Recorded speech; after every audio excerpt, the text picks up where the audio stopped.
Is the Downtown Eastside a creation of government? Let's consider some facts. In the 1970s, the city shut down low-income market housing in all neighborhoods except one, which it renamed the Downtown Eastside. It then incorporated the Downtown Eastside Residents Association, or DERA, to advocate for more concentrated housing and services, removing low-income people from healthy communities and preventing natural renewal in the area where they were channeled began a downward spiral. Social norms crumbled, and predatory drug gangs were handed a defenseless, concentrated population to exploit. Surveys show most of the residents wish they could live somewhere else, but government continues to concentrate housing and services there. Let's look at these issues in more detail. Thanks for joining the Global Civic Think Tank on this voyage of learning. We want to learn from you, so share your thoughts in the comments and press the subscribe button to keep our conversation going. Global Civic loves British Columbia and its philosophy of liberal democracy that respects individuals and gives us prosperity and freedoms. Sign our petition to let low-income citizens return to healthy, supportive communities and get medical care to those who are sick and suffering. For most of Vancouver's history, low-income people lived in all areas of the city. Homeowners rented their empty bedrooms and provided communal meals and facilities. Most of the owners were older single women who had a fierce reputation for maintaining order, ensuring that all the tenants were working and looking out for each other. These SROs, or single-room occupancies, were called rooming houses, and there were over 200 licensed and many more unlicensed in single-family neighborhoods. But in the early 1970s, the city began closing them in all areas except one where they were required to stay open. They renamed it the Downtown Eastside. This was only possible because the federal and provincial governments abandoned their zoning responsibilities. The federal government Order 200 was issued during World War II and made it illegal for municipalities to stop people from renting out their empty bedrooms. Later, it devolved this power to the provincial governments, and they passed it back to the municipalities. Today, SROs are illegal everywhere except in the Downtown Eastside, where an owner must pay $230,000 per room fine if they change the use. This area had been in a process of natural renewal. Under city policies, the renewal ended and the decline set in, causing healthy businesses along Hastings and in Chinatown to go out of business. When the first street homeless appeared in Vancouver around 1990, they told workers that their rooming houses in other neighborhoods had been shut down. In 1973, the Vancouver Social Planning Department applied for a federal government grant to hire 10 advocates for the area. At first, they were on the city payroll. Then the city incorporated a non-profit society for them called the Downtown Eastside Residents Association, or DERA. 5 of these staff people eventually became Vancouver City Councillors, an astonishing record for a small non-profit. City areas are always evolving to meet new needs in a process called creative destruction. Stifling these natural forces have given this neighborhood the destruction without the creative. Putting low-income people into the highest cost downtown ensured services had to be subsidized. With 100-year-old buildings in need of repair and no chance of covering the cost, the housing has deteriorated. Without an understanding of urban economics, city policy resulted in abysmal living conditions in SROs with no revenue to cover the cost of managing or maintaining the buildings.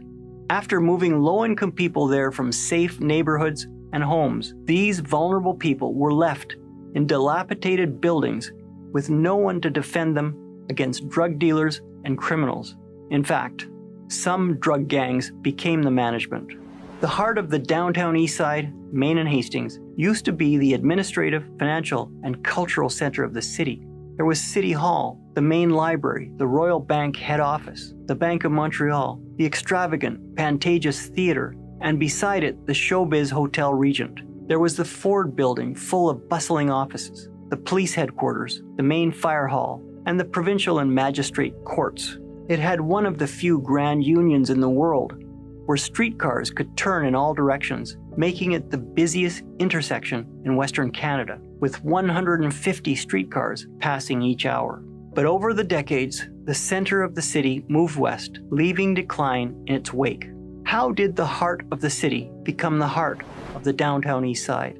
In early Vancouver, homeowners were free to respond to economic forces, to innovate and build what they thought would meet the needs of people. There were no professional planners on staff until the 1950s. Vancouver followed the British model. The city was responsive to social and economic changes. It was organic and resilient. Rooming houses, where homeowners could rent unused bedrooms, were the way the free market provided low-income housing. But since Vancouver got US-style zoning, it lost its resilience and could not respond to economic and social changes. Developers have been forced to build single detached houses on large lots on 70% of its residential land. This zoning is 100 years old.